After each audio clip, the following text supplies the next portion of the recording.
Ayun, magandang araw po sa inyong lahat dito sa Master B Channel at ah, sa video na ito, sasagutin lang natin yung mga tanong about dun sa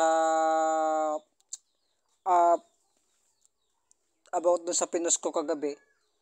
At kagaya nga ng title ng video na ito, ang Messenger at Facebook ay pinag-isa na. Pero hindi pa po ito 100% na gumagana dahil marami pa pong features ni Messenger na wala dito sa uh, Messenger na naka uh, built-in kay Facebook. So, yun yung ating mga ipapakita ngayon, ano? So, check muna natin kung mayroon tayong Messenger, no? Play Store. Punta lang tayo ng Play Store. Get your 2020 book. Selected apps. Hit top chart. Select signed button. Show notification. Voice search. Search Google Play. Search natin, no? M-M-3-E-E-S-S-E-E-N-F-G-G-E-E-R. Clear. Messenger text box. Editing. So, Messenger. Search natin. Search. About Racket install free group video chat Messenger Meta Platforms Incorporated. Messenger Meta Platforms in-app purchase average rating 57 MB content rating downloaded 5 install. So kung makikita nyo, hindi siya naka-install kasi ang sinasabi niya po dito ay install. Kung naka-install na po ito sa device ko, automatic nang sasabihin niya ay open. So hindi po siya naka-install, pero pwede na natin buksan yung Messenger sa Facebook. So subukan muna natin. Recent close all button. Hotel YouTube. Bago natin buksan, may mga tanong na sasagutin natin dito. Isa-isa nating sisilipin yung mga ano nga ba yung mga nagagawa ng Messenger na nasa Facebook. Pero sabi ko nga kanina, hindi pa ito 100% na gumagana dahil parang inuunti-unti pa lang ni Facebook na ilipat. Kasi kahapon, nung hindi pa ako nag-update ng Facebook, yung pagtawag sa mga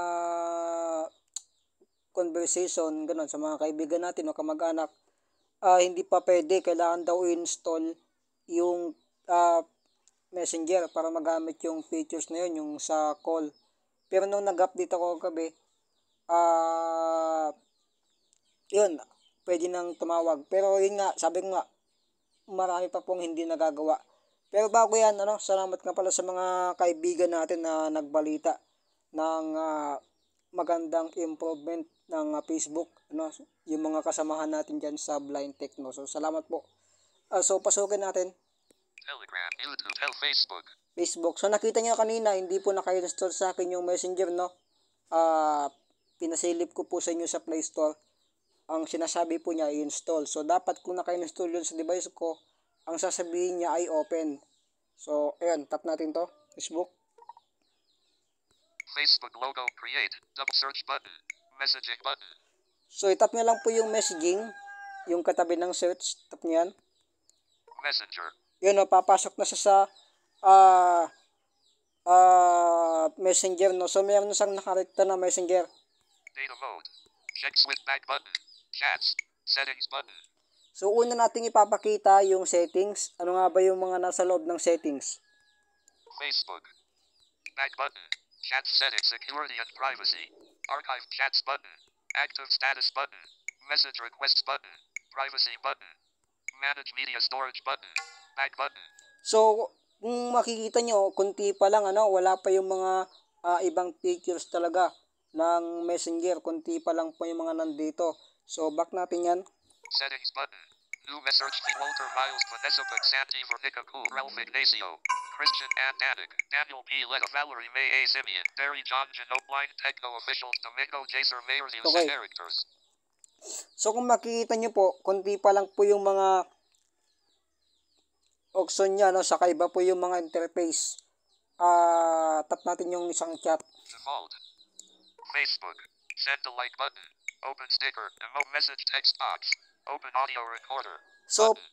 yung kadalasan natanong po ng iba, ilang minuto po yung recording. Itong naka-built in na messenger sa Facebook. Sa akin, 1 minuto pa lang po, pero ewan ko sa iba. Pero sa akin, 1 minuto po yung recording ng Facebook, messenger. Tapos, double tap to long press yung kanya pong uh, double tap yung kanyang uh, voice recorder. So, hindi katulad sa messenger application na one tap lang. Pag tinap mo, automatic na mag-start yung record. So, dito, kailangan nyo po pang i-double tap to long press. So, para magawa nyo yan, Message open audio recorder. i-double tap nyo lamang yan. Yan. Message open audio recorder. So, pag tinap nyo yan, mayroong lalabas sa pinakakanan niya. Message open, send the like button. 0 seconds. Record button. Yung record na yan, i-double tap to long press nyo lang po yan. So, habang nagsasalita ka, dapat nakatap po yung kamay nyo sa screen, Tapos pagka tapos na kayo magsalita, so ayan, send nyo na po yung message. Yan. So, ayun, yun lang naman yung mga nandito, konti pa lang po.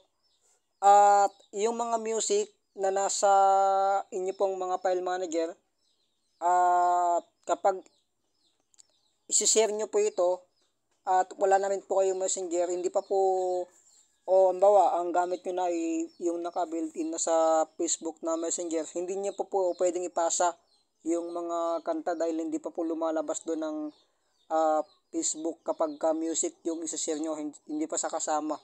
So, ang magagawa nyo lang po dito kapag gusto nyo pong mag-send ng audio, yung mismong nakalagay sa sa conversation na voice clip. So, pag magsisend kayo ng audio galing sa ibang sources, kagaya nga ng nabanggit ko kanina, dun sa file manager, so hindi pa po pwede kasi wala pa po sa share.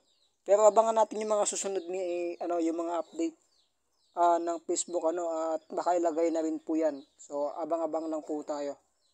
Linggo-linggo naman na nag-update si Facebook. So, ayun. Yun yung mga kadalasan na tanong po ng mga kasama natin, mga blind. So, yun lang po, yung mga tanong. So, sana po ay nakatulong po sa inyo ang video na ito. So, ayun, salamat po. Please note expand tool. Stop.